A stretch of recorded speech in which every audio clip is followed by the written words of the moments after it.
Dougie, what do you think this summit means then for trying to tackle food inflation and also, highlighting the role of an important, I suppose, critical role of farming in this country? Good morning to you all. Welcome to Ballygowan, and behind me my female friends me here just out of the milking parlour about 10 minutes ago. But yes, what is actually wrong with farming? There's quite a few things wrong. It's not with farming, it's with the policies that's been put in place. About 4 or 5 years ago, the World Economic Forum decided that they were going to have food innovation hubs, and they were to be based in Asia, South America, Africa and parts of Europe. Now, we were out in Holland covering the farms there. They wanted to close about 3,000 farms. And don't forget, Holland's the second biggest exporter of agri-food in the world, only second to the United States. And the United States Department of Agriculture has said this year the United States is going to lose about £33.8 billion in dairy products. So there is a problem, and it's a very serious problem. It's a problem in and around policy and how it's put together. Common agricultural policy has been missing in Britain from 2016. I'm sure you'll see all the big rapeseed, beautiful yellow flowers all across the fields. Well, when Ukraine was invaded last year, first thing that Vladimir Putin did was ban fertilizer going out of Russia. That sent prices soaring here, but it also stopped our olive oil and so forth that was coming out, sunflower oil that was coming out of Ukraine, and all the farms here then started to plant rapeseed oil. Well, the price of that has now gone from £800 a tonne in the futures market last night to about £300 to £350 a tonne. So there needs to be some policy in looking where we are going. George Eustace, I spoke to him last year, and he had said, look, wheat and grain we don't get from Ukraine.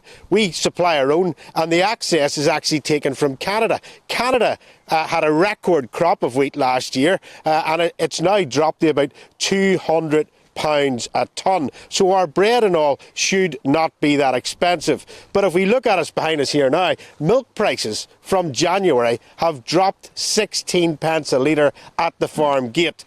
Now that means that farmers this year will not be putting the same amount of fertiliser in. They will not be slurrying the grounds as much because they're not going to have the same crop of silage that feeds these animals here behind us during the winter, because why would they pay for keeping them? This is the problem. There's no forward thinking with common agricultural policy in Britain, and hasn't been for so long. We're looking now at very much food price hikes in the next year. Yeah. There could have been a policy. There hasn't been a policy.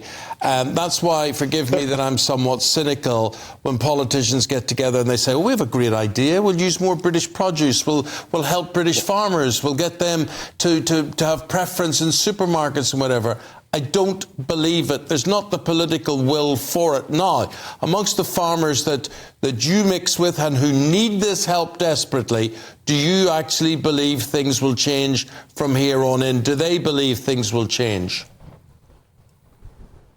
No, because it has to change now, because it's 9 months that you're talking before you sow a crop, or 2 years to bring a calf into a dairy herd at £2,000. That's a lot of money when you look at the size of a herd. So they're saying, hold on, you're making all these big claims and nothing has came through. Agriculture in Britain is in a terrible state because of lack of policy and the lack to drive it forward, and most of all, the lack of surety and food security. If we look at that fertiliser, Eamon, we used to manufacture 50% of our own nitrogen through ICI in the Midlands. We don't do it anymore.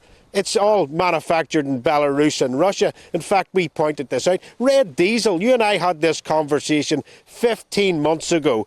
And Steve Krabs, I spoke to him in the Northern Show in Wales last August, and he had said to me it was a Treasury decision, not a political policy to do away with the red diesel. If you take it that food is being transported from places and it's frozen food, the price of that without red diesel is trebling. Well, you make the case in a very impassioned way, and so many of the problems in society and with politics are to do with short-termism. We talk about it across the NHS, whether it's to do with farming. You make a great point, Dougie. Thank you. Dougie, just before you go, see those cows, and they've all got tags in their ears and things. They've all got numbers that are scanned in computers. Do they have names, my friend? Well, if you milk some of them in the parlour, I have milked this herd in a used to milk it years ago. I'm actually standing in my mother's lane. My two daughters' horses are just up here to the right.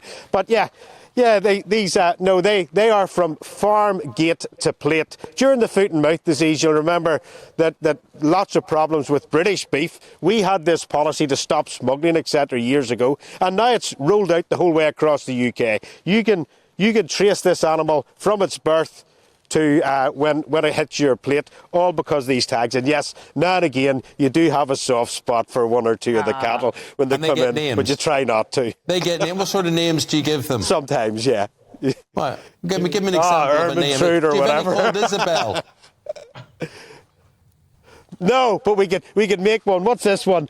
19211. That's Isabel. Isabel. Hello, Isabel. Charming indeed. Beautiful udder on it. Stop it. Enough. Dougie, thank you very much indeed.